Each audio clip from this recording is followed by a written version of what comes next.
Hello again, welcome back to another episode of Fox and Fix It. If you're like me, one of the things you hate most about working on cars is having to do a job twice because the parts are crap. Recently, I put an alternator in my 1982 Honda Civic, and guess what? That parts store alternator went bad already. So I get to do the job again.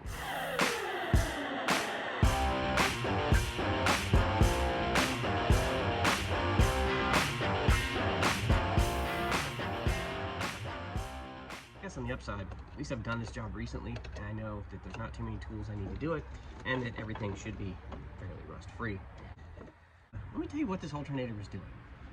What it was doing was making a weird clunking noise at the voltage regulator at the same time that it was making the battery light flash, which I can only assume is probably not good, and it tended to make the car run like crap, so I'm gonna assume that that's not good either. Sure didn't make a whole lot of room to get this alternator out of here. Maybe instead of a 1.5, I just made like a 1.4, so I'd have just a little more room to get this alternator out. Of course, they probably didn't plan on this alternator ever failing, but it did. The parts store probably didn't plan on this alternator failing, but it did. And now, while I didn't plan on putting another alternator in this car, I am. Could be worse. No, not really. Ah! All right. Thing I forgot about last time is loosen the bolt, then remove the belt. What I did was just remove the belt, and then the alternator fell basically onto the subframe. I guess we know it's loose. All right, now there's a couple of questionable electrical connections. I think I gotta snag this through bolt out of here. That should be it. Yep, there we go. One crap rebuilt part out. And this one does appear to be the same. Hopefully this one works. I'd really be mad if this is bad out of the box. Oh, hey. I was missing the screw from the carburetor. It fell on top of the alternator bracket.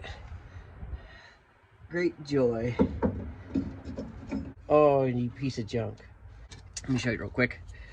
This new one, this crush washer or sleeve right here is pushed too far this way, so now I need to spread it back out this way so I can put this on.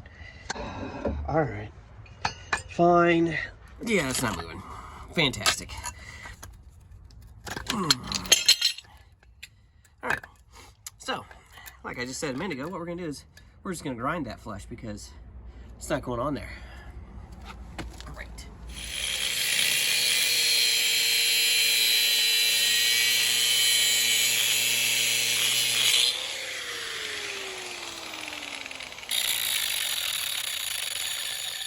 Also, pro tip, always just use the concrete to help your cutoff wheel stop. It's great for everything. I've got a song stuck in my head. Remember the band Aha from the 80s? It had like one hit, it's that Take On Me, where's that line drawing of the race car guy, and then the girl gets pulled into the cartoon line drawing thing, and then they're all happy again at the end after they almost get beat up by the bad guys that are in it. Yeah, wait a minute. Ah, crap. I did it again. Now I'm gonna have to do the rest of this video as a line drawing. Right. Ground. Whatever, as long as you can still see, I guess. It's fine. No one has to go around looking like a half-done sketch for a week and a half. Stupid alternator. Alright, you may not be able to tell by the line drawing, but that's a 10mm wrench. You stupid friggin' song. I think it's tight down here. Let's take our stupid pen and ink selves up to the top and get this job finished off. What do you say? Oh, you gotta be effing kidding me. Apparently this passed someone's remanufacturing inspection. Look at the pulley. Even as a black and white line drawing, you can tell that there's something seriously wrong with it. The pulley is completely bent. All right, now for warranty purposes, what you should not do when switching pulleys is jam a screwdriver down into this alternator and then take an impact and get the nut off so you can swap the pulleys. Don't do that. It may look like I'm about to do what I just told you not to do to get this pulley off of this other one, but trust me, I'm not. Because who knows what kind of damage I would do if you do that.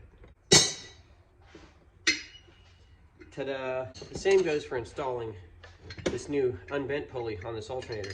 What you don't want to do is jam a screwdriver down in here and then use an impact to put it on. So for demonstration purposes, while it may look like that's what I'm doing, I'm not. Not at all. I would never do that to a part. You can see, now at least, the thing is straight. All right, let's go reinstall this.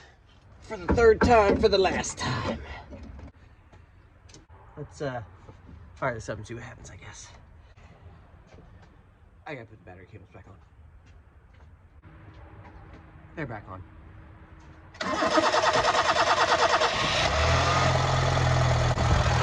All right, well, that seems to work. Let's look on the inside and see if our light's flashing anymore. Now, the problem I had before was this battery light was pulsing all the time. That's probably not a good thing. All right, so last thing to do is we're gonna check the charging with the voltmeter. There we go, 14 point something. That's what we're supposed to have. All right, well, that was completely ridiculous that I had to do that off a 2-month-old alternator. And even more ridiculous is my brand new replacement alternator had a pulley that was bent, and that was okay by quality control. All right, guys, keep it up. Guess now I gotta do is wait for this whole pen and ink thing to wear off, and I'll be just fine. See you next time.